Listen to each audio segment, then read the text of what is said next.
Jake, where are we going? To the Bard Rock Cafe, Miss Polly. I know you're what they call a foodie, so surely you'll appreciate their cuisine. Find us on this side of the Sword Coast.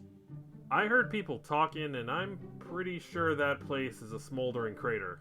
As you two approach what you expect to be a smoldering crater, you see a freshly reconstructed two-story tavern with a giant banner out front that says, Grand Reopening.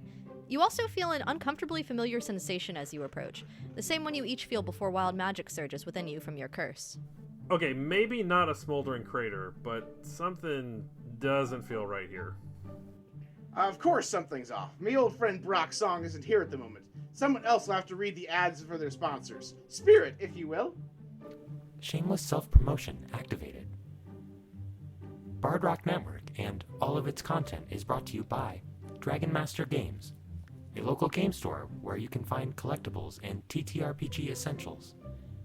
If they aren't local to your area, check out their online storefront in the show notes and add a note to your order. Bard Rock sent you. Who are you saying that to? Jake, whose speaking stone number did you just dial? Arlo isn't here right now. Can I take a message? How did you get this number? Anyway, Dragon Master Games sounds like a great store, and you should definitely support them. Thanks for the tip. But seriously, stop calling this number. I quickly hang up my speaking stone and say, No one important, Miss Polly. Let's head inside and check out their wares.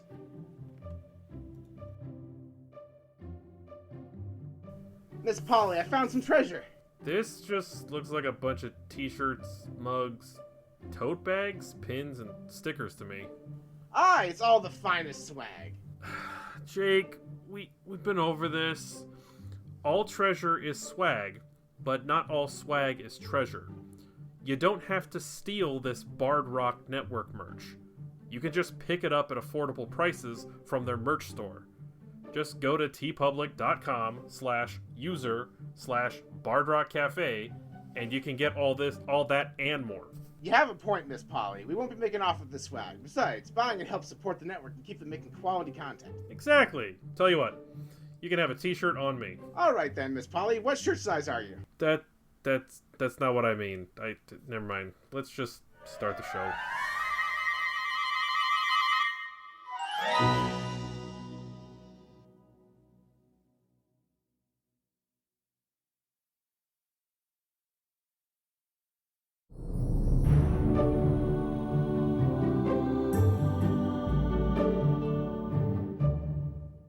Howdy, everybody, and welcome to Rock Around the Clock, the one-shot here on the Bard Rock Cafe.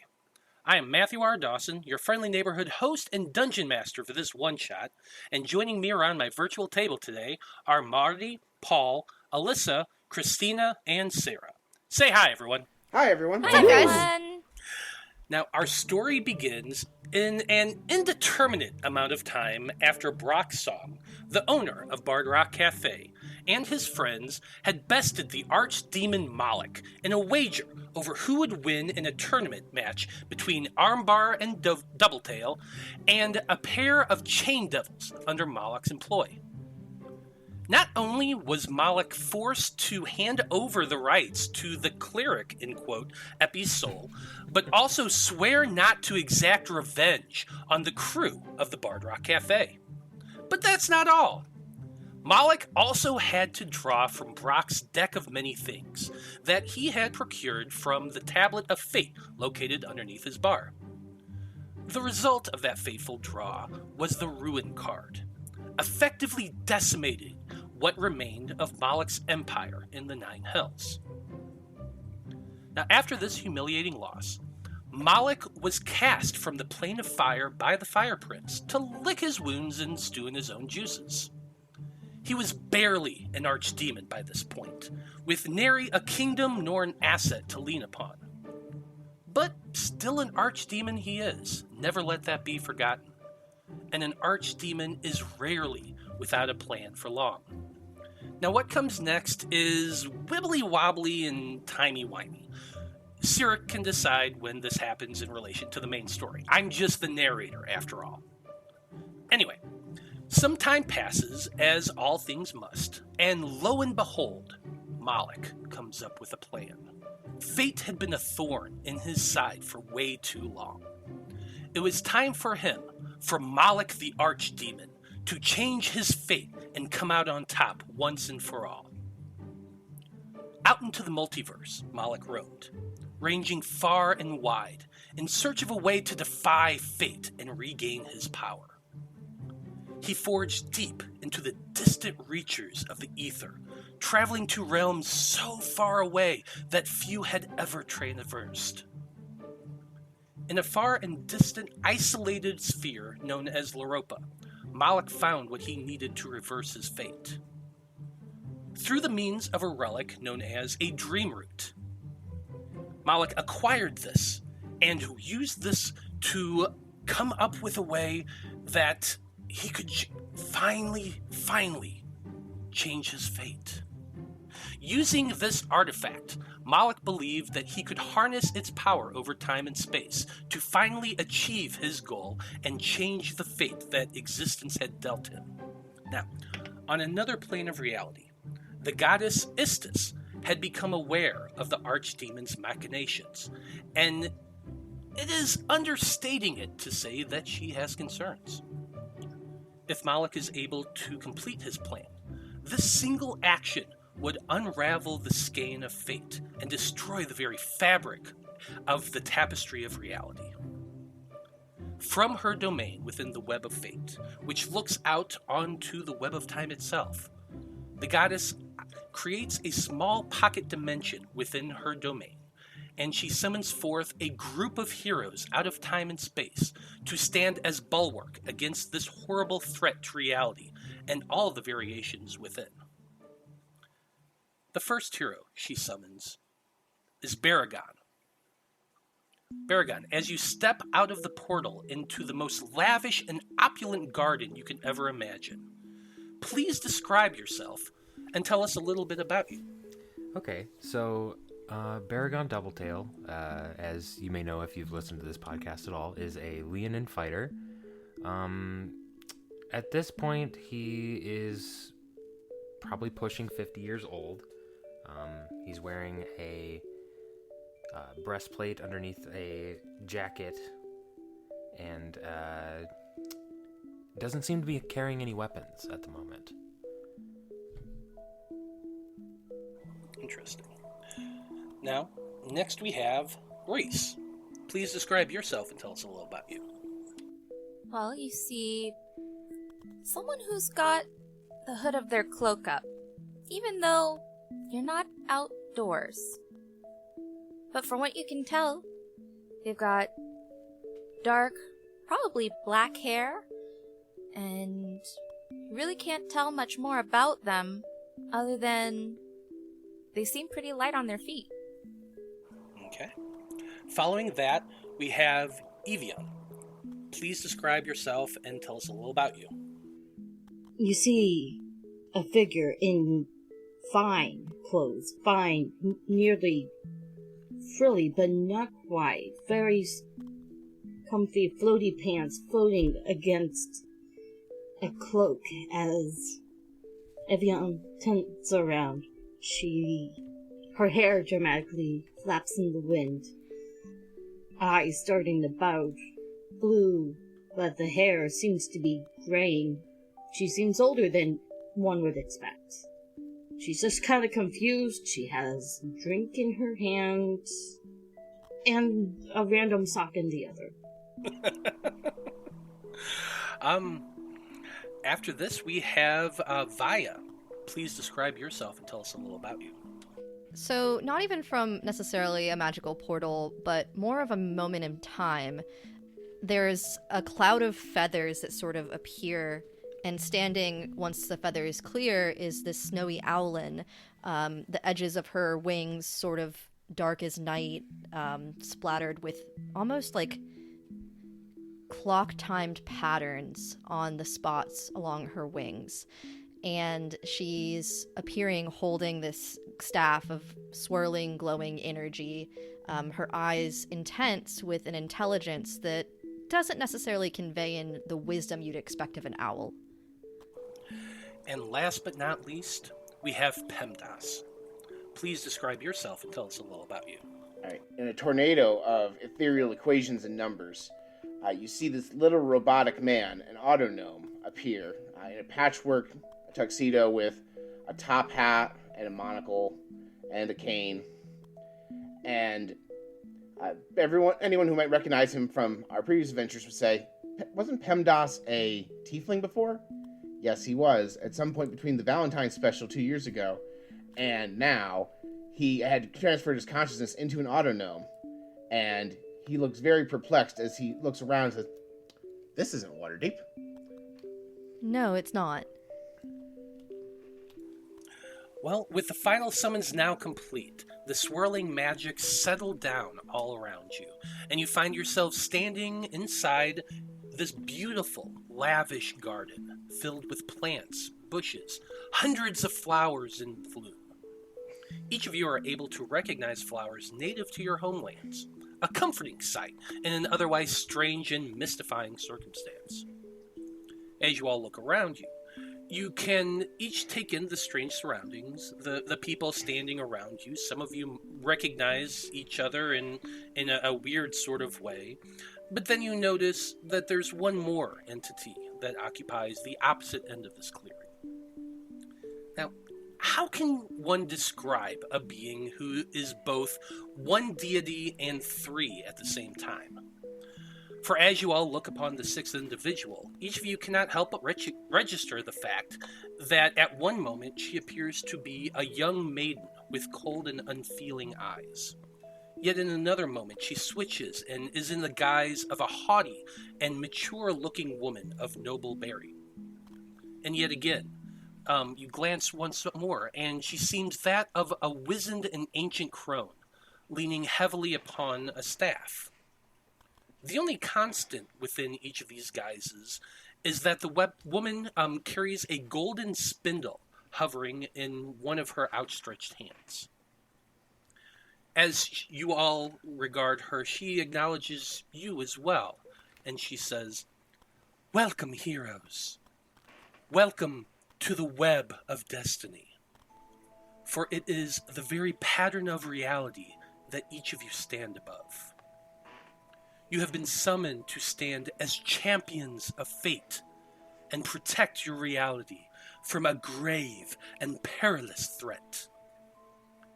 The archdemon Moloch seeks to undo the threads that fate has woven for him, to undo his destiny and carve a path that will cause irreparable damage to millions of threads."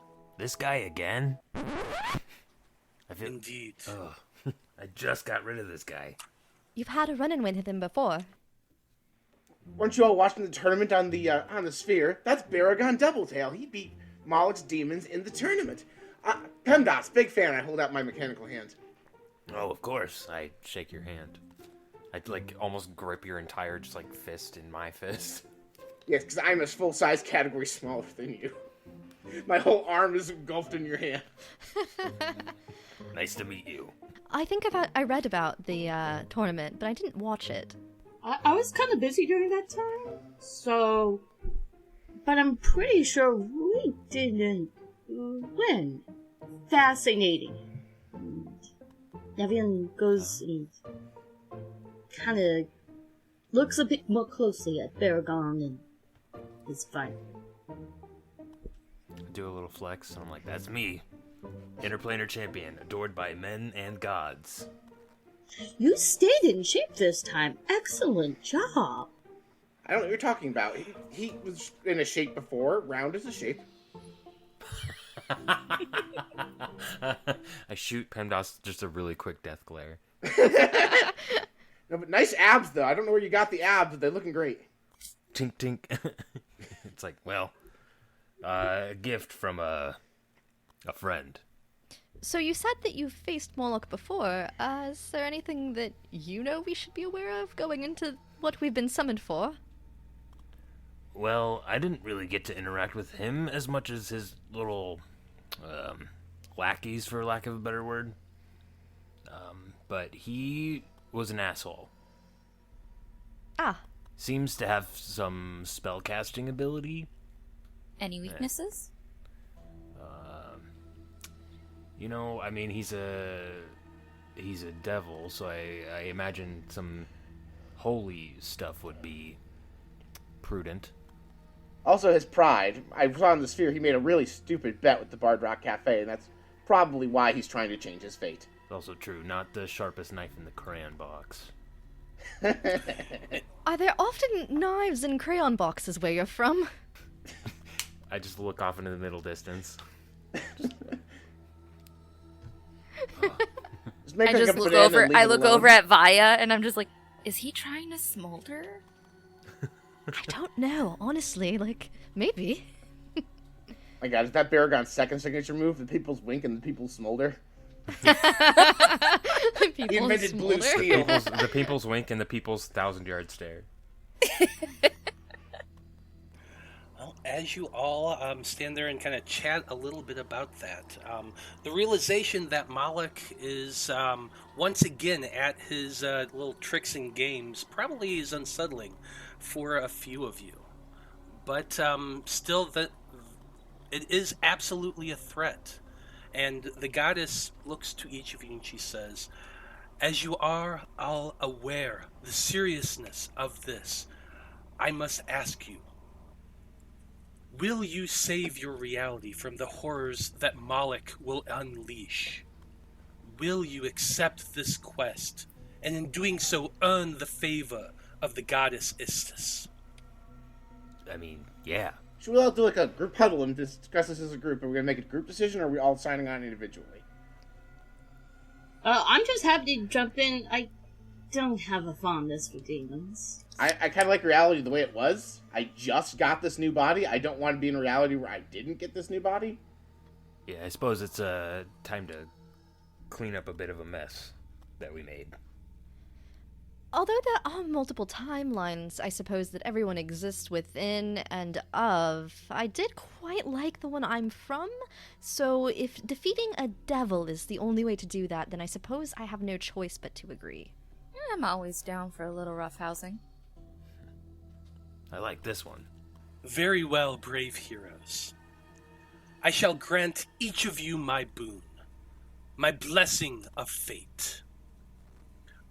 Within this, each of you shall carry 3 motes of possibility, a fragment of fate that could very well be the difference between life and death. Carry these with you, noble heroes, and they may serve you well. And then she comes forward, and as she's moves forward, you can see that she's not really walking as so much more gliding, but she comes over to each of you, to Baragon. She touches your forehead and she says, take this boon, Barry. And then she places her hand on you, and you feel a sense of reality, almost like a shifting of the pattern to where there's these 3 just glowing lights, very barely visible above your periphery, but you know that you carry within 3 points of luck. And she does the same to each of you, touching you on your heads, naming each of you before stepping away. And so now everybody has the free lucky feet. Ooh, so enjoy fancy. that. Amazing. You feeling lucky, punk? Once she steps back, the goddess says, time is growing short, but I will answer what questions I may. Ask, and if I can answer, I will. So, bit of a... I know you gave us these cool light point things. I've had a bit of a mishap very recently where I've lost my only weapon. Is there something we can do about that? The goddess thinks to herself a little bit. She steps forward and holds out a bit of a glowing orb and holds it out to you. Do you reach out and take it? Yes. In doing so, your hand touches and you feel a weapon begin to form. A handle at first, growing outward, and the glowing light just begins to grow and expand. Describe for us this weapon that she gives you. So it's 2 pieces actually. It's a crystal longsword, so it's a very sort of ornate, almost see-through blade. Glows with this light blue sort of light, and a shield that looks like a spell circle. And Baragon kind of looks at these and he goes, "Well, this isn't my normal thing, but this is pretty cool. Thank you." The goddess nods her head and she says, "As one who has faced off against Moloch before, you should know what he's capable of. Carry it with you, and may it protect you." I bow my head deeply. She looks to the rest of you and says, "The demon Moloch is on the plane of Pandemonium. It is there he is conducting a ritual that combines science and sorcery to open a portal in time so that he could go into the past and change his fate. The demon Moloch does not have many resources left, but expect resistance. I believe him to be somewhere in the tunnels to the far west of Pandesmos. I am unable to pinpoint his exact location, but it is likely that he is in the Cavern of Self.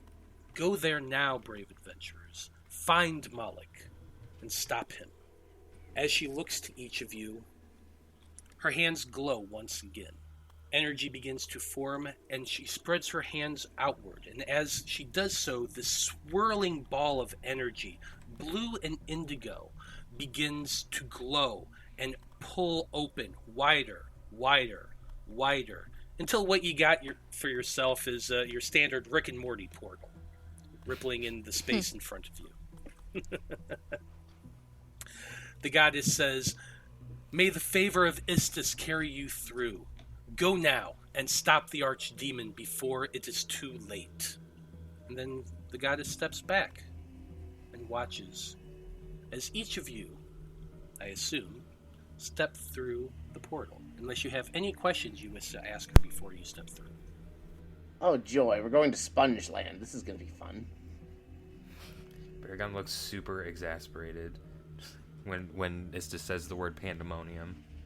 I couldn't have gone to Mechanus. Mechanus is so nice. Oh, well. And Pemdas just jumps into the portal. I follow closely behind. Via sort of flies, leap glides behind the other two. Let's get this party started. Evian leaves with a wink. Hey, that's my move. She winks towards him. Whoa, that's pretty good. You all step through, and you find yourselves in a long, perfectly cylindrical tunnel, about 30 feet wide and an equal distance high. Through the dim indigo light coming off from the portal, you can see that the walls, the floor, and the ceiling of the strange space is extremely smooth. You all take in these features in the instant you step out of the portal, at which point your ears are filled with the sound of howling that deafens you instantly and drives away any real cognizant thought you might have been holding on to. A moment later, the glowing portal vanishes, leaving you all in complete and total darkness. Welcome, heroes, to the plane of Pandemonium.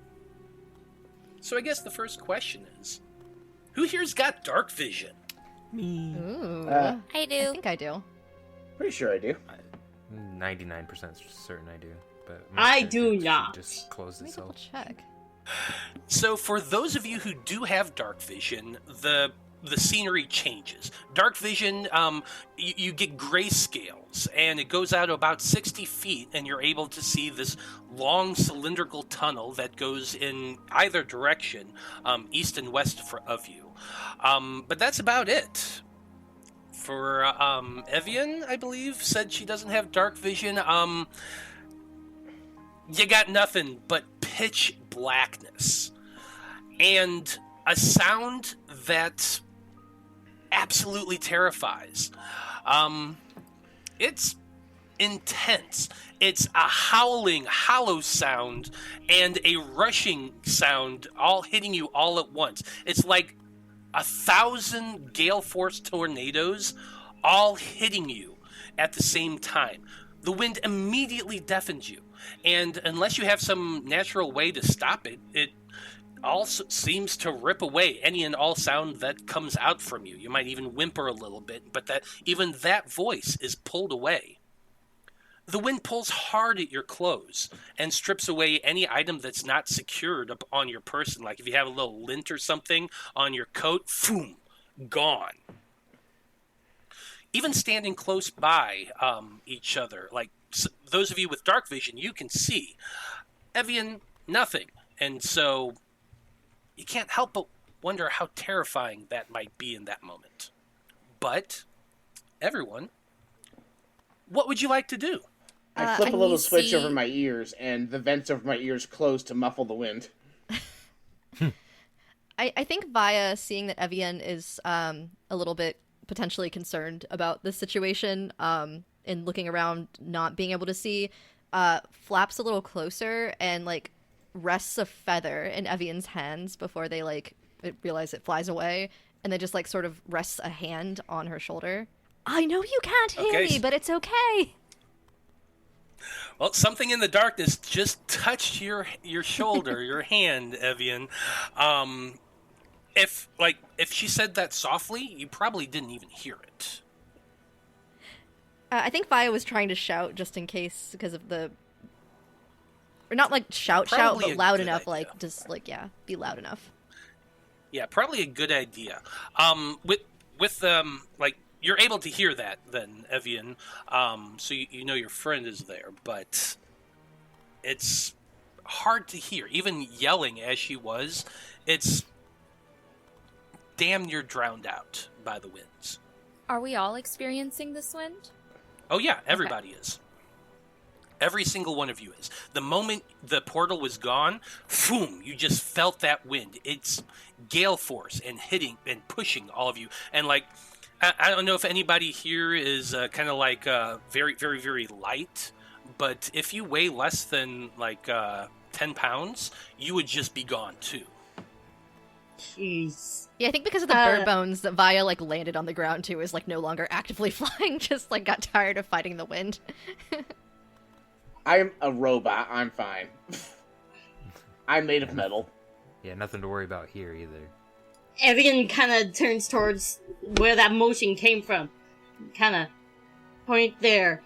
And she kind of whispers almost to herself. This is worse than tinnitus. Alright. So I have a question for the DM. Absolutely. Because we're adventurers, we're all born with torches in our inventory. Can I flavor PEMDAS's torches, his eyes being flashlights?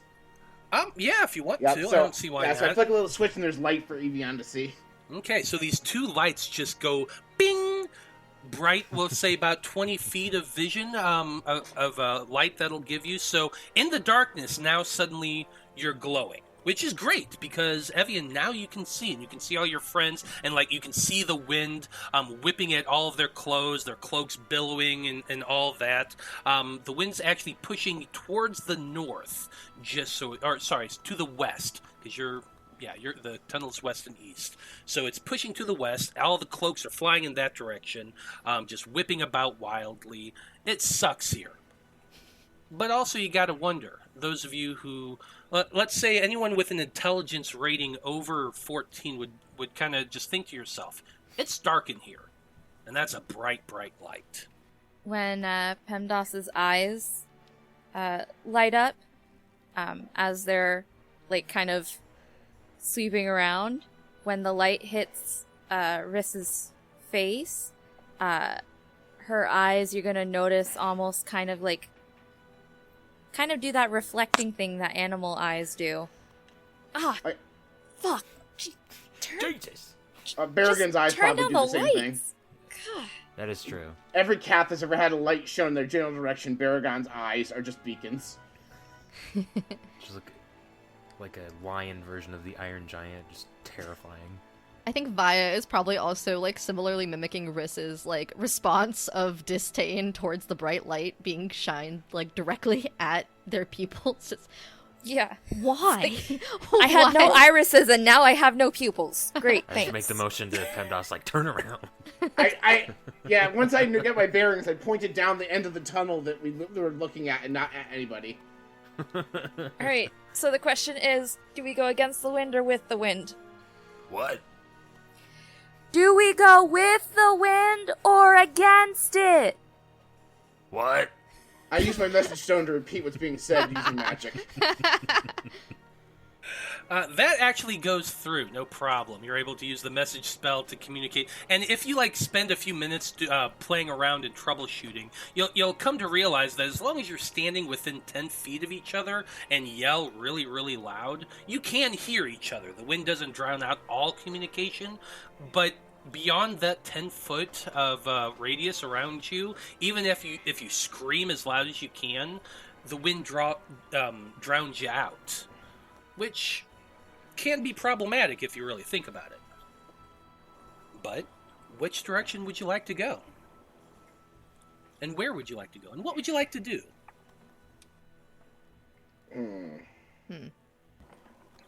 As you all kind of walk around, I imagine you're all kind of walking around a little bit, just examining things, because who wouldn't want to in such an odd area? You start discovering something, and it's kind of interesting. You realize that gravity pulls away from the center of the tunnel. You could literally walk around onto the ceiling and back down again, and the gravity is always pulling you in that direction. Oh. Ooh. Real quick, also, who's got the highest passive perception? Probably not me. Not me, I've got a 13. Mine's a 15? I actually also have a 15. 26. Yeah, not us. Perception, no, not 14. Yeah. So, Reese, you definitely noticed this. In the distance, there's the sound of water trickling. It seems to be coming from the west. That's going with the wind? Because you said it was blowing towards the west? Sorry. Okay. Yeah, sorry. It would be actually coming from the east, that water trickling sound, because the wind's heading to the west, so yeah. Okay. Cool. Maybe a way to get out of the wind is towards the east. That makes sense to me. I'll go with you if you're going that way. Okay. I'm Whose I'm the source of light, so I'm following the group. Okay. So it sounds like all of you are heading towards the sounds of that strange trickle that seems to be carried by the wind. Go ahead, give me real quick, just, we're going to go with a survival check from everyone. This is just going to be a group check. It's not too complicated, but you are walking against the wind, so you're feeling that push. This is the first roll of the night, I think. First roll of the night, everybody. Don't screw it up, anybody. Yeah, I have an 11. Me too. I got a 16. 22. Survival. So 13. Okay. Not terrible overall. A little bit... So some of you, the winds are kind of freaking strong, actually. As you're walking against them, like, anything that's not attached, or anything that's barely attached, like your cloak, your coats, anything like that, it's just catching those billowing gales. And you're having a hard time keeping up with your companions. I doubt anybody's willing to let anybody behind, so it does slow your pace a little bit. But you continue onwards. What if we draft like 15. race cars? Just put Baragon in the front because he's physically the largest, and then we'll walk behind him to cut out on the wind factor. That's not a bad idea. I like that. Yeah. Okay, so after about 15 minutes or so of walking, PEMDAS gets the idea of going in front to block the wind a little bit. Everyone kind of huddles down as best they can, but PEMDAS, you're also... didn't you say you're size small? Yes, because I am an auto gnome. Yeah. So I'm a Yeah, gnome so, but made like- of metal. I'm the heaviest, but then Baragon should be behind me. So Baragon behind you, kind of holding on to the back of you. Everybody else kind of hunkering down as best they can to keep out of those winds, and you all continue to march. 15 minutes, 30 minutes, 45 minutes. The wind, the sounds are consistent. They don't stop.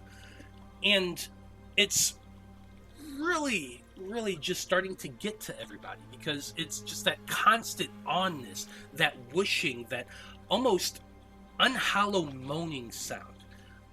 After an hour's travel, I need everybody to give me a wisdom saving throw, please. Okay. Is this against being charmed or frightened? Neither. Okay. Oh, sorry, frightened? Yes. Yes, it is against being frightened. Okay, Is this a magical effect? No. Okay. I have something actually that I think everyone gets advantage because of. Let me double check. One of the items on her cloak that she's wearing, which is honestly just like a hoodie, but there's like this little jewel at the center of the hoodie that she's wearing, and it sort of gleams every so often off the light from PEMDAS's lights, and it's a little brooch, and it actually gives advantage to anyone within 30 feet of me that I'm... Okay, here's the exact language. Each creature of your choice within 30 feet of you has advantage on saving throws to avoid being charmed or frightened or to end those conditions on itself. Yeah, that sounds like... So what, it gives you advantage on that? Awesome. On checks? Yeah, absolutely. So for everyone, for this first round here, the first phase, everyone's going to have advantage. Good.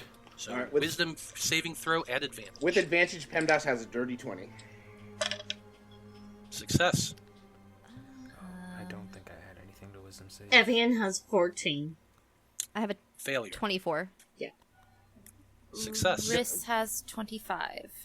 Success. I will remind everybody that you don't have to use it this time, but you do have 3 uses of your lucky feat if you don't like your roll. Beargon has an That 18. is true. Success. Okay. So it sounds like only one of you failed. Since this is the first actual challenge of the night, I will remind you that you do have your lucky point. From that point, but I should also say that I'm going to give you more time to decide before I say success or failure. So we'll do it like that. Does that sound good? Sounds good. Okay. But that is a failure for this first one. What you have right now is one level of wind madness. You are absolutely terrified. The howling of the winds, that moaning sound that just fills your ears and won't stop, is just filling you with this level of dread that you've never experienced before in your life. You are frightened. You have the frightened condition until this status is removed. So you're just terrified right now. For those of you who don't know what the frightened condition is, a frightened creature has disadvantage on ability checks and attack rolls, while the source of their fear is within line of sight. But for this instance, it's not the sight, it's the sound, that howling wind. You continue on. As you walk, Evian, that sound, it's horrible. It's paralyzing. You can't help but just every time, as you're hearing it, it's just filling you more and more with dread. What do you do in that circumstance? Evian kind of starts shaking. Can't quite tell if it's from cold or from nerves. And she kind of pushes close towards whoever else is nearby. She's shaking. I think seeing that, Vaya will wrap one of her wings around her and like pull her in closer. Hey, it's okay. It'll be all right. It's just some wind. Can we tell if this wind is a magical effect? You can make an Arcana check if you'd like. All right. I have a +8 to that. Can I also? That is... I have 23. Never mind. I don't think I need to. 23. Oh, jeepers. You can also run if you want to. Sure. It's up to you. Yeah, no better than a 23. Okay, fair enough. With a 23, you sit there and you're kind of analyzing this. And didn't you say you've been to Pandemonium before? I'm familiar with Pandemonium because I originally spent a large amount of time in its counterplane Mechanus. Okay. A long time ago, my patron god was the god patron of Mechanus, which is like Cyric's rival. Okay. Also, So, Baragon has been to Pandemonium extremely recently. you would know this as well, Baragon, but you kind of figure it out, PEMDAS, is that no one really knows what causes the winds. It's just always there. It's not necessarily a magical effect. It's actually just something that happens here in Pandemonium, which is why you have these giant tunnels. Pandemonium is just a plain filled with these giant tunnels. Some of them are miles wide, others are really, really tiny, and some of them are filled with unspeakable horrors. Things that you never would want to find, things that's been hidden, things that's been locked away, and in some instances, people just go there to hide. But the effect of the wind is 100% natural. It's just a thing that happens here on the plane itself. It's not constant. Sometimes it dies down. Sometimes it's really intense. There's no real way of knowing that, but with your 23, you know enough about Pandemonium to know that long exposure to the wind is absolutely maddening. People who live on this plane, they're insane. Hardcore insane.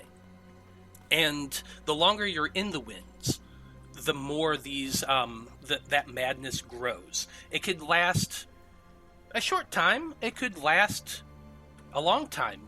After a certain point, when you just fully accept the winds as reality, that madness is 100% permanent. Okay, so my next question.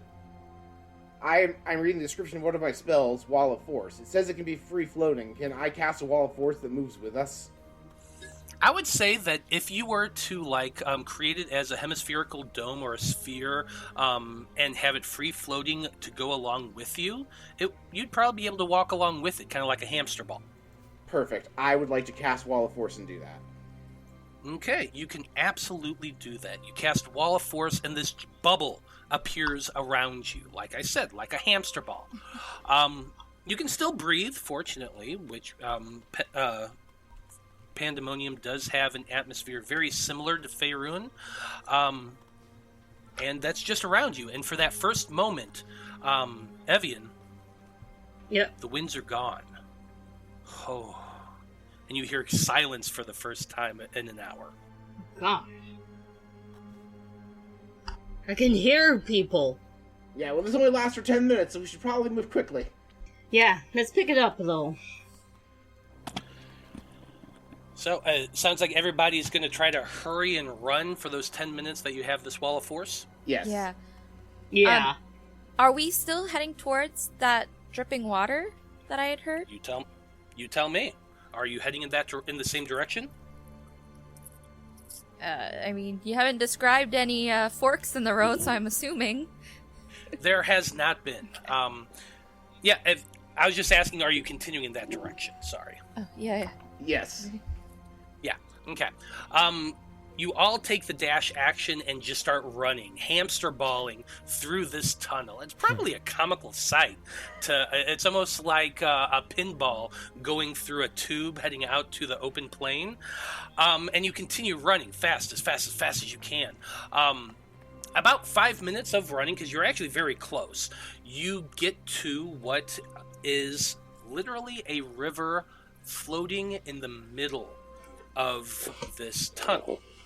Well, that's It's crazy. different. Fascinating. You have a little bit of that light from PEMDAS, and as PEMDAS kind of glances upward and you see it, it's literally just a small trickling stream that goes through the very center of the tunnel, like literally in the dead center of it. But it's water flowing. And it's probably about 5 feet by 5 feet, and it seems to be flowing towards you, but then veering off to the right. And as PEMDAS kind of pulls his eyes in that direction, you can see a tunnel going down. That would be to your left. The water itself, I also forgot to mention, is, since you do have the light, you can see it, it's actually gray water. It's kind of dingy, kind of gross. Almost looks like a little bit of sludge. Ew. We just hamster ball over the water. You kind of have to hamster ball through it, or underneath it, because like I said, it's right in the middle, so it's 15 feet above you. Oh. You have a 30-foot tunnel, a perfectly cylindrical tunnel, and it's floating in the dead center of it. It's just kind of in, like, free space. So, is there anything about this river that any of us would have either read about or just known about from being on this plane before, like whether we should worry about touching it or anything like that? I just don't want like a river Styx moment with this river. Well, go ahead. You could make either a history, an arcana, or a religion check. I'll do arcana. Okay, 24. Yeah, with a 24, you are absolutely certain of this. The legends all state that the river Styx begins in Pandemonium and then flows through to the Abyss. Pandemonium is actually really, really closely layered to the Abyss. And so that what you're seeing is, at least there's probably a good 50-60% chance that is one of the many, many streams that forms the river Styx. Don't touch that. At all. Why? Your soul will leave your body. At least I'm like 60% sure that would happen, unless you have a death wish. Ha, What joke's if on that we're- river. I'm a robot. What if we're technically kind of already dead? I mean, do you still have a soul? I mean, your guess is as good as mine. Fascinating. Maybe we could test that later. But now let's avoid it. There was a way that was described to avoid the river. You said we have to go through it, essentially. No. It's literally above you. You don't have to walk through it. You don't have to touch it. You'd actually have to fly to get to Oh, good. it. Okay. I kind of envision it like we're walking underneath a bunch of invisible pipes that we can see the water flowing through. Exactly. Yeah. That's kind of what it is. Okay, but you said it veers left. Does it just go into the tunnel wall, or? No, there is an actual tunnel that goes down and to your left and seems to lead further down. Obviously, you can't see very far because you only have 60 feet of vision, but it seems that the water is flowing in that direction. The abyss, the hells. I'm like, you see some ethereal equations going on around me as like PEMDAS is thinking really hard. Do we follow the river?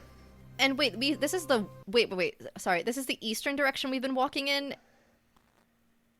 Okay, wait, didn't the river the river is basically flowing with the wind that you've been walking against, but then suddenly it curves and it veers down a different tunnel. Didn't the goddess tell us to go west though?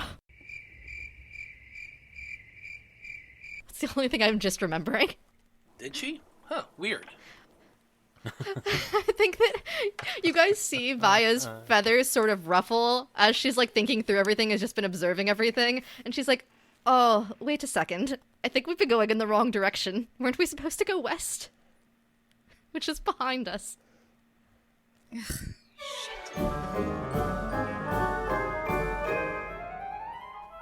Unauthorized life form detected. I'm not unauthorized, silly. I'm your friendly neighborhood mail robot, and I have a delivery from Minva RPG for you. I did not order anything. Well, it has your name on it, so are you sure it's not yours? But I did not give you my name. You look at the package, and it is, in fact, addressed to Spirit. I take the package then. Campaign journals. Why do I have so many? Why, for all of your personalities, of course. I thought you would want one for each of you so you don't have to share. These campaign journals are perfect for players to track their character info, inventories, spells, and miscellaneous campaign notes. I'll mark you down as another satisfied customer. And if you want more, just go to our affiliate link in the show notes and use code BardRockCafe at checkout to save on your order. Scan complete. Data added. Friend request accepted. As the two Warforged finish interfacing, a druid in a straw hat runs by, swinging a pair of boa constrictors wildly like whips, chased by a horde of zombies.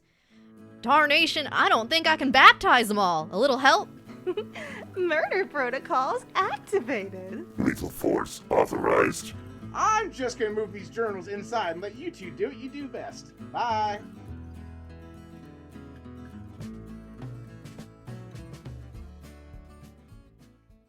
Okay, Spirit, you can unload the supplies right here in the galley.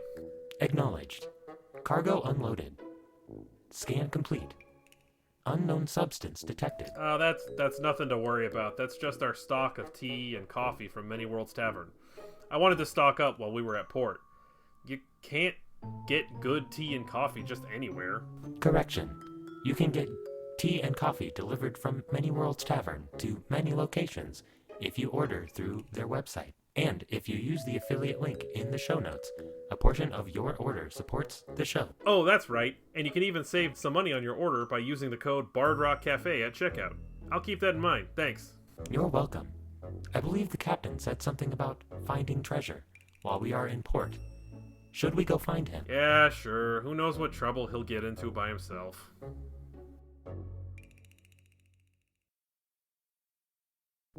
Jake, we've been following your compass for hours. Are you sure you're reading the thing right? Aye, maybe you're right, Miss Polly. Let me try the doubloon of absolutes. I flip the doubloon, it lands on heads. With the heads, you get a natural 20 and a wild magic surge. A treasure chest appears before you. That's more like it. I peer inside. Inside, you find an assortment of dice trays, and dice towers, and an inscription in the lid telling you where you can find more. Looks like we can get all this and more from Fan Roll Dice at the affiliate link in the show notes. And with code BardRockCafe at checkout, we can save on our order. Inside, you also find a picture of the entire crew. What's that, Jake?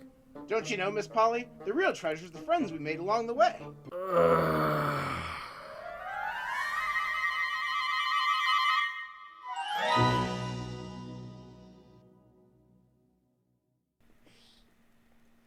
All right, well, backward we go.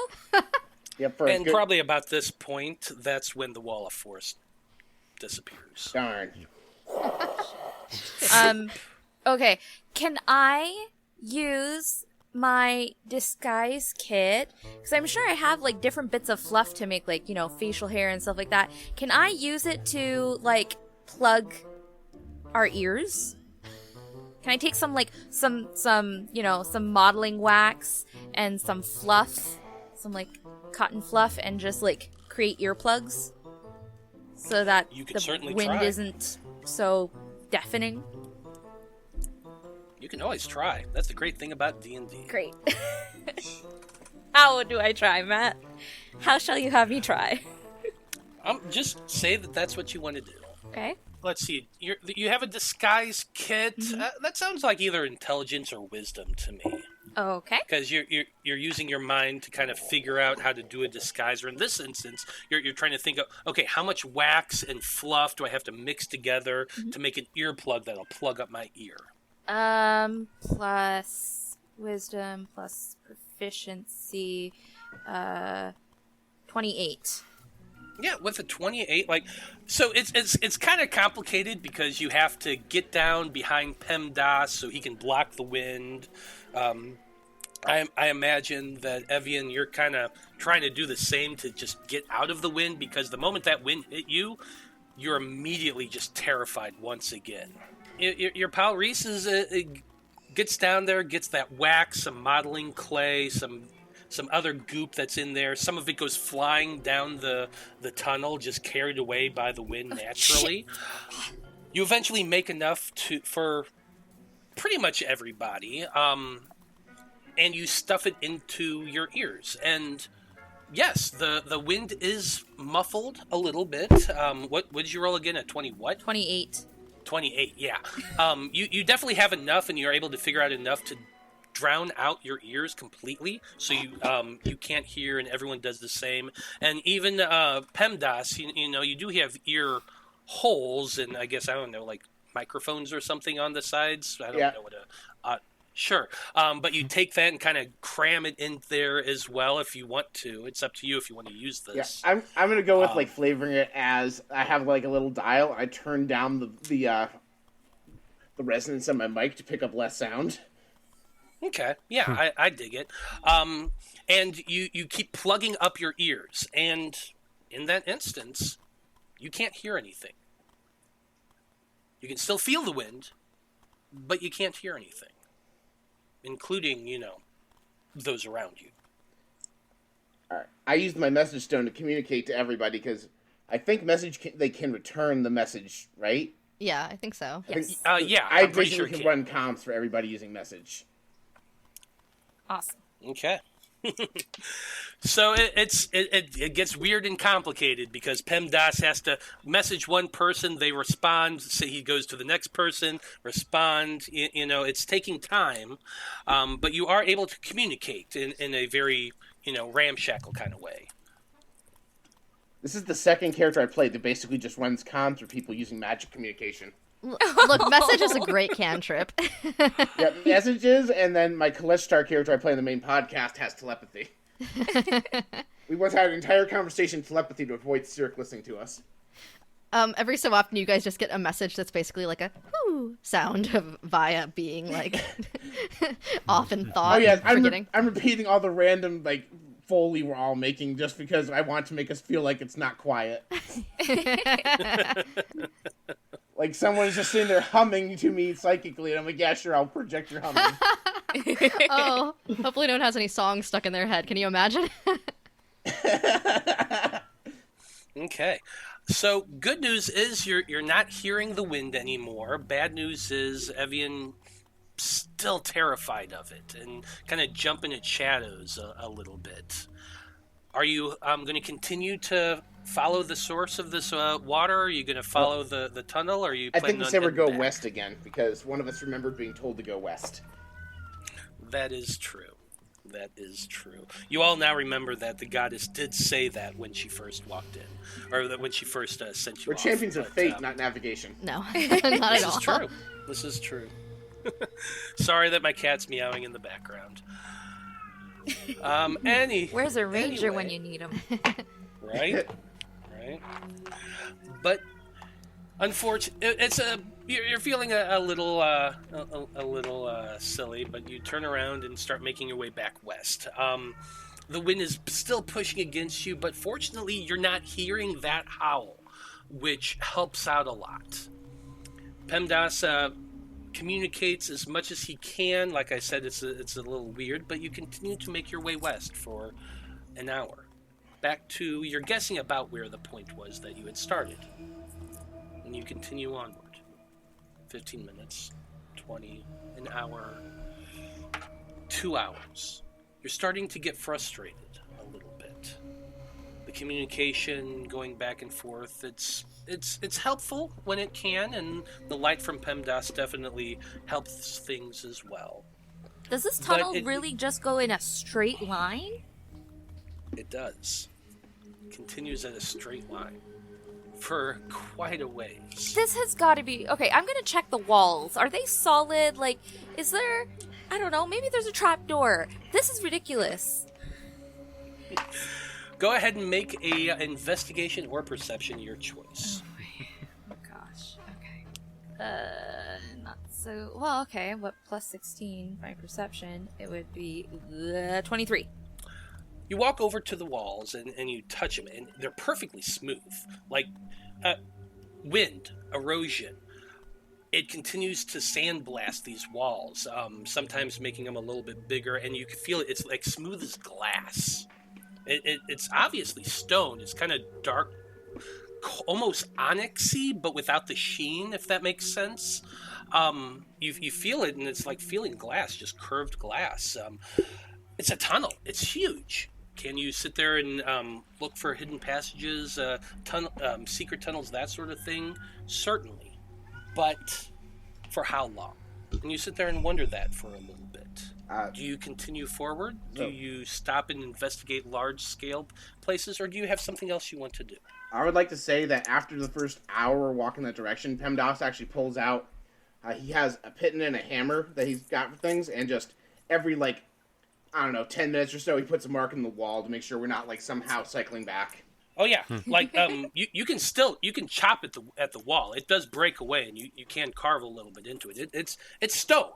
It's absolutely stone. It's just a different version of stone because you're on a different plane. But you keep making your mark every so often as you've been walking downward. If you continue for another about 30 minutes or so, you do come to the first tee-off of this tunnel. It continues to go forward, but it also curves off to your left to reveal another tunnel. This is the first one you've seen, but fortunately you're able to get there without having to roll wisdom saving throws 3 times, which is actually what the whole point of this was.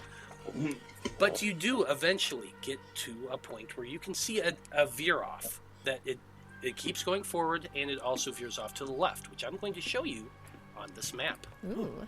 I do have to give PEMDAS some light. Let me do this real quick. And you can see that there is a cut through that kind of goes off to the left, also a little bit to the right, but the right kind of seals itself off after a certain point. But there in the distance, quite a ways away down that side tunnel, what you can see is a bit of bluish light, just singular in the darkness, which stands out very, very strongly considering the absolute pitch blackness around you. Anyone else getting anglerfish vibes from that light? I actually do have something I think that could help out here. Baragon summons his Echo. Echo Avatar. You can temporarily transfer your consciousness to your Echo. As an action, you can see through your Echo's eyes and hear through its ears. During this time, you are deafened and blinded. You can sustain this effect for up to 10 minutes, and you can end it at any time. While your Echo is being used in this way, it can be up to 1,000 feet away from you without being destroyed. So there's 2 paths here, right? Well, there is the path that goes forward to the west, and then there's a path that cuts down to the south. Oh, okay. The one to the north, it goes for about 10 feet or so, and then seals itself up. So it's just kind of like what's the best way to describe it? Like imagine a straw through a slushy, and you have that little tunnel, but then stops. That's basically what it is to the north. Okay. I'm gonna send my clone down the one with the light coming from it. Okay. Which you can actually move your token and do as you do, and I'll describe as you're moving. The tunnel, it's much smaller than the one you've been going down through. It's about 15 feet wide, and as you continue to creep down there, you're seeing more cutaways and more tunnels. One that goes to the west and to the east again. It's almost like there's a secondary system going right alongside you, like there's 2 tunnels side by side that you would have never known were there if you couldn't find this little cutaway. But the light is still farther to the south at that angle that you're currently walking down. Now, the one thing I am going to ask you, like your Echo, does it have the same abilities you have? Like, can it stealth? Can it do actions or things like that? What's its abilities? You can use the Echo in the following ways. You can mentally command the Echo to move 30 feet. You can teleport, magically swapping places with your Echo. Cost 15 feet of movement. Any attack you make can originate from you or the Echo space. Has 19 AC, 1 hit point, immunity to all conditions. If it has to make a saving throw, it uses your bonus for the roll. Doesn't say anything about skills. I would imagine, since it's basically just me, it would have the same it's just skills. basically a shadow of you. So yeah, we'll say that for the flavor of this, that you can absolutely use it as yourself. It's just an echo of you that kind of moves around and that can't do as much as you because it's not real. So yes, I'm asking you now, how are you moving forward? Are you just walking along down this path? Are you trying to be stealthy at all, or are you kind of more confident in it? Yeah, I mean, I'm not trying to be stealthy with it. The Echo, I mean, has 1 hit point, and if it dies, I can just summon it again at little to no cost to me. So okay. So you're better to know if confidently- something's there rather than like sneak around and not see anything. I like it. Okay. So, very confidently, you're walking around down this tunnel, pretty much like you own the place. You see that there is that other tunnel that cuts through, and the path continues onward at a southwestern angle. And that light that you can see is... the farther down south you go, the more it actually seems to be getting brighter. Something's definitely down there. All right. Is it pretty evident to Barry that this is the only path we can reasonably follow? Like, you mentioned other paths, but it sounds like they all kind of, like, close in such a way we wouldn't be able to follow them. It's hard to see because Barry only have like 60 feet of dark vision. They do definitely go farther than that, but that's not where the light source is coming from. The light source is definitely coming from the south. I think I would just kind of... my main goal was to get to the source of the light and make sure it's not something that's going to immediately kill us, and if it is, make sure we're prepared. So I would like to possibly follow behind the echo at a reasonable following distance so we can see the echo, but whatever can see the echo won't be able to see us. Okay. So feel free to move your tokens around to kind of give me an idea of where it is you're going. And Barry, you send your clone continuing down. The rest of you are able to move around a bit more. Now, Baragon, you continue to move your clone downward, and when it gets to right about there, you can see that the pathway opens up quite a ways. It's much wider than the one you had been traveling down previously, but you also see that to the west, a blockade seems to have been built. Quite a bit of that dark stone seems to have been actually mined out, and is been built up to blockade part of this path. You can see that there's some movement around there. You can see that there are individuals, large shapes, moving around at the top of these two barricades. And you can also see that there are several other tunnels that have been just completely blocked off, completely closed off with mined stone. But down there where those barricades are, you see two individuals, and there is... It looks like, well, like a big tube on a wooden, what's the word I'm looking for?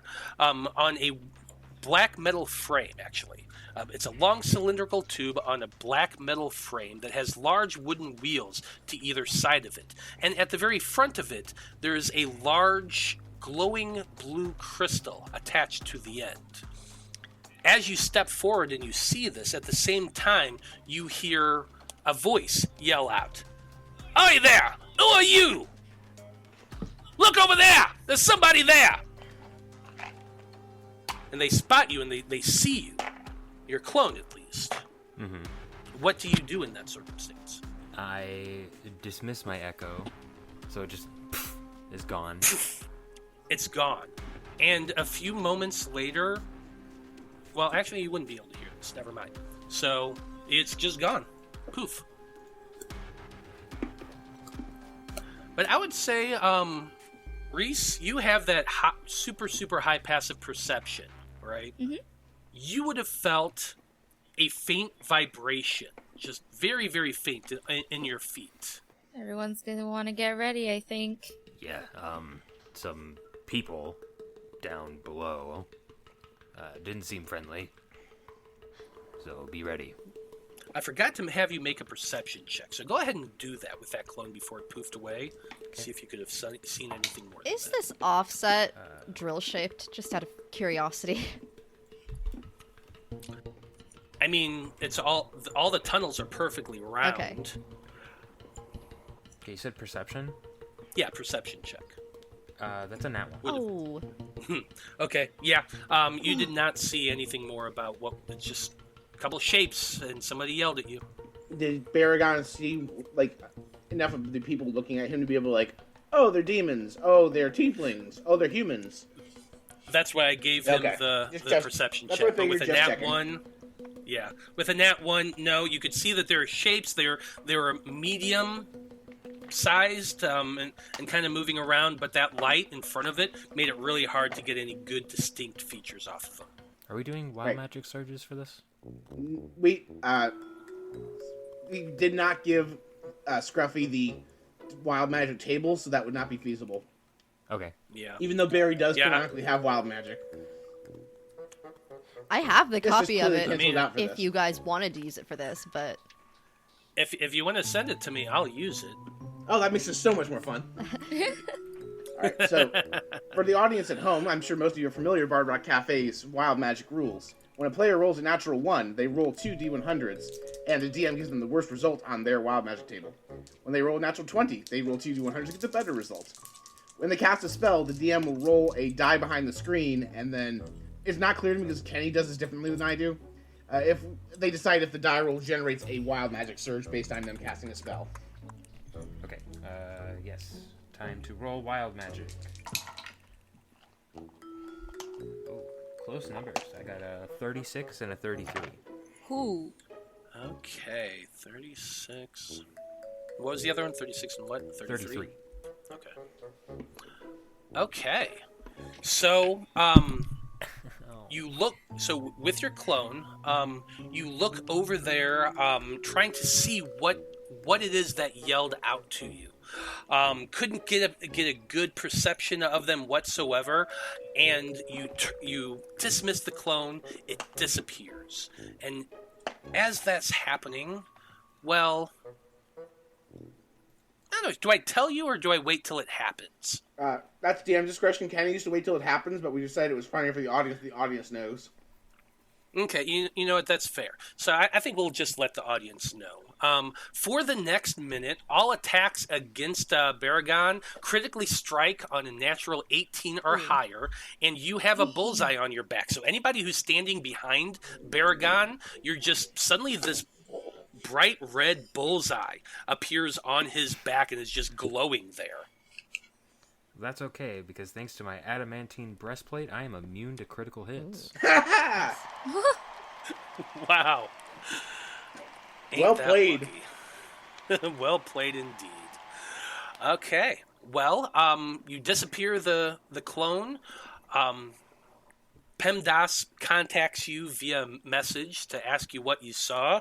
You're able to relay the information that you have, and PEMDAS goes through the whole ritual of telling everybody else. All right, PEMDAS has an idea. What do you do? I look at Evian. All right, when these guys show up, we are here to help Moloch. He hired us as additional security. She nods her head. Got you! Nice and secure. With ties. Ties to Moloch, yes. Sorry, it's hard to think. It probably is a little hard to think, because even though you can't hear the winds, you can still feel them, and you are still absolutely terrified. Yeah, just... with each wave of the wind, it's like another wave of anxiety. I hope you guys know what you're doing. I would like to roll I have deception. a lot of faith of you. I would like to roll deception on the answer yes. Not really. I don't... Please do. That is 14 plus a number. Roll that insight. 14 plus 5, 19. Well, that's a 30. 30 insight? Oh my gosh. Bards, man. So PEMDAS has no confidence because he can't math out why this would work. How far are we from where... Oh, actually, hold on one second before you do that. Evian, did you roll at disadvantage? Because you are at disadvantage on ability checks. You are right.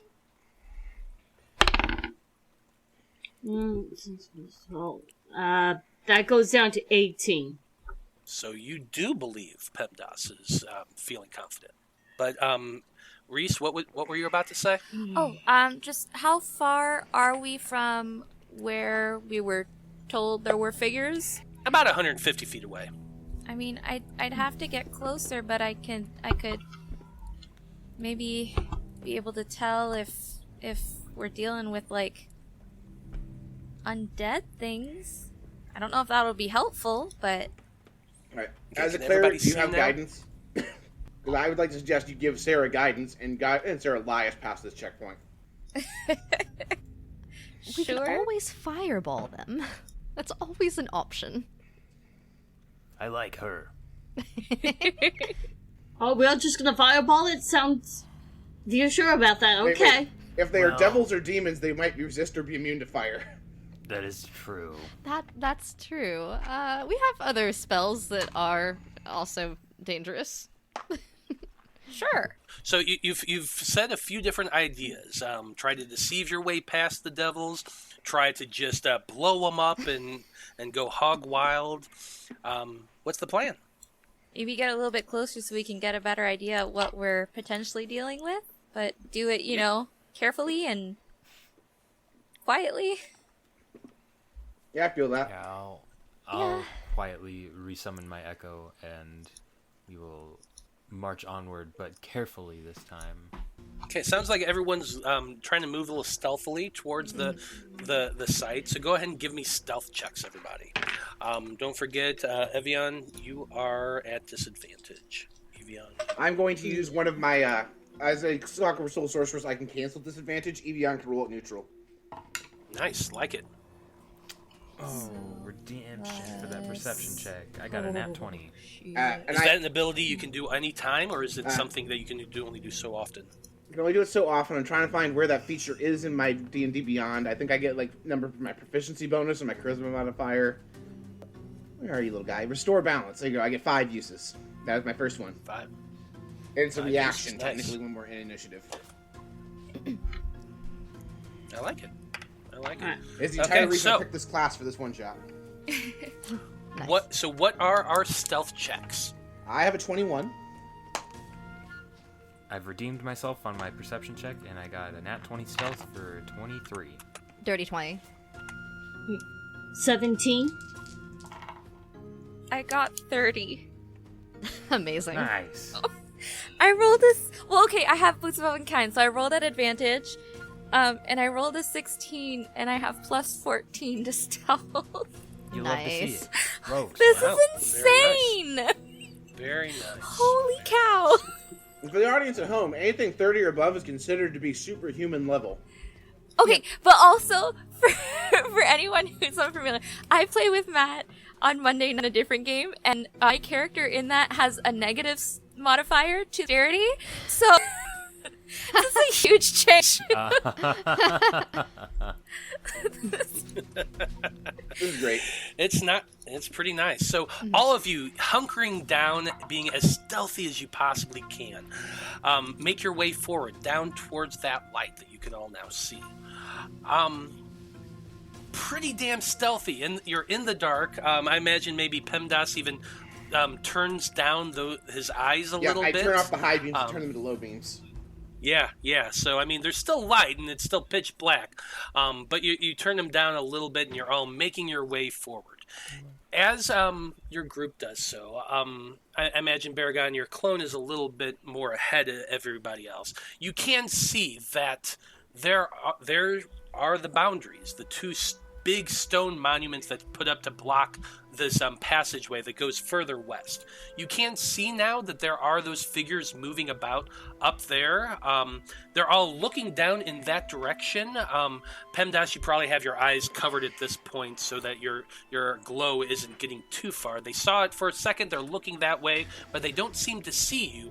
But those gigantic crystalline tubes that are on there is pointed in the direction of the tunnel where the clone had been previously. So they are all kind of looking at you, but right now they don't seem to perceive you. I would like to climb the wall and hide at the top of the monument, just so I can get That's true. There's still wonky gravity stuff better. here, right? Like we can stand on the ceiling. True. Yeah, you can absolutely stand on the ceiling or pretty much anywhere else, as long as you're on that flat surface. Now, obviously, this is Roll20. We can't do that. We're 2D. looking down at a 2D map, but we're using theater of the mind for that. Yes, as you described, they are pointing the lights downward. Yes. Mm-hmm. So, yes, yes, they're pointing we're- their lights downward towards the tunnel. Yep, so we go on the ceiling. Yeah, we're just like all on the ceiling. Yeah, Spider-Man, absolutely. You're all on the ceiling. Spider-Man. Probably PEMDAS. Your lights have to be off by this point because otherwise they would see it. Yes, I flick the switch. Or I lower my little Absolutely. steampunk goggles over my eyes to cover the lights. There you go. So, unfortunately for Evian, it does become pitch black again, except for the light that's coming off those cannons. But you can see the light coming off those cannons. So there is some visuality for you. They have those cannons pointed down towards the tunnel, but more towards the ground as they're looking, trying to find whatever it was that came, because they did see somebody down there. But they haven't attacked, they haven't done anything more than looking. And you can kind of hear them. Where are they? I know I saw somebody down there. And another one, well, go down there and look. Why haven't you done so yet? Because it's crazy over here. This is pandemonium. Anything could be down there. It could be a lich for all I know. And they all kind of go back and forth, and they're like bickering a little bit. Oh, wait a minute. You're all... You can't hear anything anyway. Nope. You got your ears plugged, so none of you would be able to hear that. But the audience can, at least. Can I try to sneak closer so I'm within 60 feet of them? You can certainly try. There is no like I've mentioned before. It's just cylindrical tunnels, kind of overlapping into one another. Well, you had mentioned these two monuments, so I was wondering if I could kind of use them for cover. Well, it's on the ground. It's on the lowest part of the tunnel, right there and right there. Oh, okay. The barriers themselves are about 15 feet tall, so it's a boundary. It's like a gate. You know what I mean? Those of you who are kind of close, go ahead and give me perception checks. I got a 22. I have a 19. Dirty 20 again. I rolled a 19, and I get plus 16, so 35. Let's go. Amazing. Demigod level perception. Oh god. Oh yes. god. No, you know what? But what if this is it, and then once we get into battle, all of my rolls are crap? Like, don't say that. Knock on wood right now. God. No, it's fine. Well, Here's what you do: just keep using your saving throw effects. Yeah. Because then the DM with that perception check, I'm gonna throw in a Eyes of the Grave to see if there are any undead funkiness no going on. undead other than you, but you can see very clearly, and pretty much everybody can see, that there are 4 spine devils. They're on top of those barriers, controlling what appear to be arcane cannons. You can see crystals to the side that are probably the ammunition for this device. You can see that that chamber that's attached probably gets shot and goes flying. So magical weapon, probably pretty damn dangerous. Reese, since you're on the ceiling and you're looking down at an angle, you would also be able to see that there are 2 chain devils behind the barriers. Probably the commanders of this force. Mm-hmm. All right, do we want to try ambushing them, or do we want to talk our way through? Those were the 2 things we discussed. I don't have any problem ambushing them. Wait, I just want to understand as a player, you said there are 2 chain devils and 4 spine devils. 4 spine devils. Yeah, I'd like to try to not fight these guys all at once if we can. From a player perspective. What are you talking about? You're level 14. This is nothing. We're level 14. We are level 14. Oh god, Cool what would stuff. Vaya want? Vaya, squishy. I also think we should try and probably not fight our way through this unless we have to. Just looking at those rather strong folk down there. I'm okay with talking. If you need to, you can use me as, like, oh yeah, we're gonna sacrifice her, here's the extra blood. Wait, Baragon pissed off Moloch, right? Let's do the handcuff Wookiee trick. We're working for Moloch, we captured Baragon.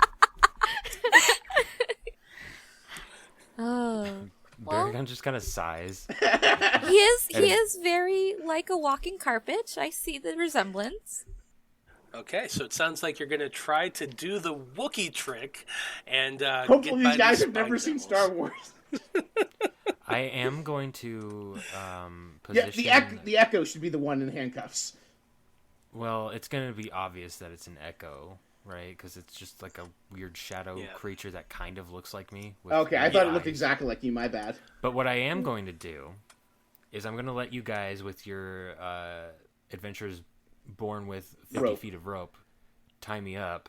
I'm going to position my echo to be on the ceiling above all these guys. My echo can't be restrained or grappled. So I'm going to leave it up on the ceiling, and I can just switch places with it if stuff pops off, and I can just be immediately ready to fight. Awesome. Okay. I like it. Okay. Okay, do you do any other preparation before you head down to talk to the Spine Devils? I'm gonna go ahead and cast guidance on Evian. I think this is more of probably something that Via was doing while they were walking down rather than like close up, but she probably would have cast Mage Armor on herself on the way down once they had like announced that there was something they might potentially be up against. And I just want to give Barrington my bit of inspiration. And be like, bear again,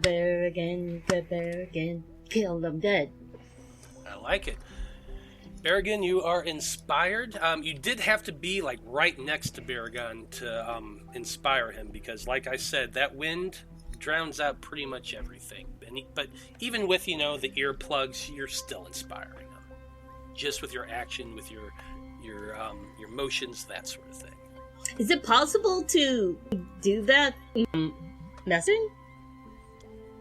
Well, I think we should remove the earplugs for the sake of having communication with these guys. Like, it's part of the Wookiee thing. Like, we're all flanking Barry, so, like, you're close enough anyway. Okay, We're basically escorting the in prisoner. that case, just point me in the direction of where he is, and because I can't see much other than the blue. I think we theater mind the conversation, and then we position ourselves as necessary in combat. Oh yeah, absolutely. So your group starts making your way with Baragon roped up towards the Spine Devils on the lower side, I'm assuming. Just walking up to them. Is that what you're doing? Yes. And I will turn my lights on once we get close enough they can see us anyway, because we are trying to signal we are friendly creatures to them. Okay. Your lights come back on once again. You start making your way down and walk towards the Spine Devils. Now, the moment they see you and you're visually there, the lights come on. They point the cannons directly in your direction, and one of them yells out, "Hi there!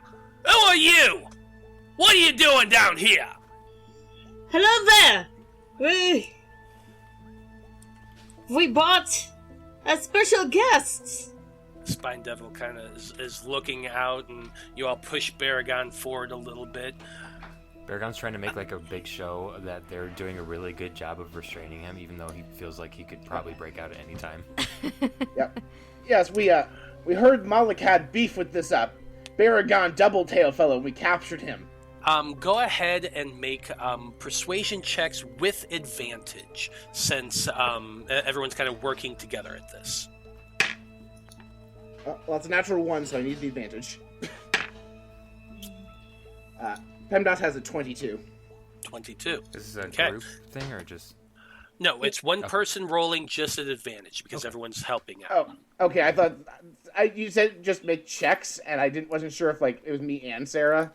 Because Sarah's the one. I was giving the option to either of you. Okay, I would rather Sarah roll it if possible, because I'm sure she's better at this than me. I just thought we were Well, both doing it. I also got 22, hilariously. Okay, we were Is that definitely get 22 including on this your check. your Yeah. guidance? Yeah, you have guidance to roll an extra D4. Plus 3, so Nice. 25. Nice. 25. 25. Okay, and I'm gonna say that with your 25, the Spine Devil yells back, "Boss, there's somebody down here saying they got somebody Moloch once." And you hear from the back, "Hold on one moment. What's all this?" And you see a bearded devil, not bearded devil, a chained devil, begin walking forward through the barrier, which is open in the center, past the stones and up towards Baragon. He begins looking him over. He says, "This one. I recognize this one. You killed one couple of my mates." I spit at it and I say, I made an axe out of your tail, too. Oh. The spine devil smiles and then punches you right in the gut. This is just going to be a basic strength check there. Oh. That would be a 23 to hit. Yes. Okay, so you take 5 points of bludgeoning damage as he punches you just right in that adamantine plate, and just enough that it gets you right in the gut. It's not a lot of damage, but you did feel it. He says, "I'm going to look forward to seeing what Moloch does to you. The boss is going to be happy to see you. He's in the back of the cavern of self. Follow along this path and watch out for the fractals." PEMDAS's eyes light up at the mention of fractals. Fractals, you say? Oh, yeah. The boss is messing around with time back there. And the cavern of self is pretty much nothing but windows into time. You look in one too long, you'll end up seeing moments of your past. That's why I'd rather be up here, to be honest. But if you stare in one too long, you get lost, so you might not want to do that. All right, you. Let's go. Let's present you to Moloch, and I grab Baragon by the ropes, even though I'm a size category smaller than him, and give him a push. No, please. No, please, not that. As you're pushing Barry forward and the devil is stepping aside, he calls out to the other one, "Escort these guys out to Moloch. He's definitely going to be happy to see this one." And he kind of pushes you, Barry, from the back, kind of trying to get you to stumble forward. Give me a dexterity saving throw. 5. You easily stumble forward, knocked off your feet. You land face first down onto the hard, very smooth stone with a thwack. And he just laughs as he watches you try to struggle to get up because, you're bound and all. It's taking all of Barry's self-control not to just immediately pop off and try killing all these devils. Yeah, back on your feet, prisoner. I give him a kick in the shin. Evian kind of grabs at the ropes and kind of lifts him up forcefully. Gotta take it easy there. You could have landed even further dead on the rock. We need to save it. You hear the devils kind of laughing a little bit, snickering back and forth. Quite a few of them were in the crowds watching that match, so absolutely thrilled to see Baragon tied up. Vaya sends a message cantrip / whispers to Riz, but mostly the message cantrip because of, not wanting to take stuff out of ears. And is like, "So are we going to sneak past all of them, or are we jumping down and pretending to be part of this too?" My plan was to try and sneak. Yep, okay, good, because it looks like we might have to run interference on that one. Yeah, okay, great. I thought you guys were with us the whole time. My bad. No, not at all. Because I saw both of us were staying back, and we're like... Well, since you have been doing that, and most of the focus has been on Baragon and his captors, go ahead and give me stealth checks with advantage as you want to sneak across the ceiling, trying to stay away from their line of sight. Ooh. Oh, shit. Okay. 31. 24. Look at us being Oh, wait, all 26. Damn. Sneaky sneak. Sneaky sneak. You happy with those numbers? 26 and 30 something? Yes. 34 and 26. Yeah. Okay. You crouch down. You're trying to keep as small as possible, inching your way along the ceiling above this barrier and these devils as they're all kind of, still laughing and chortling and pushing Baragon as he goes past. One of the chain devils does come up walking next to your group, and he says, "Now follow me. I'll take you right there." All right, get moving, prisoner. you all And follow. I give Barry another kick in the shin. Barry says, "You're pushing your luck."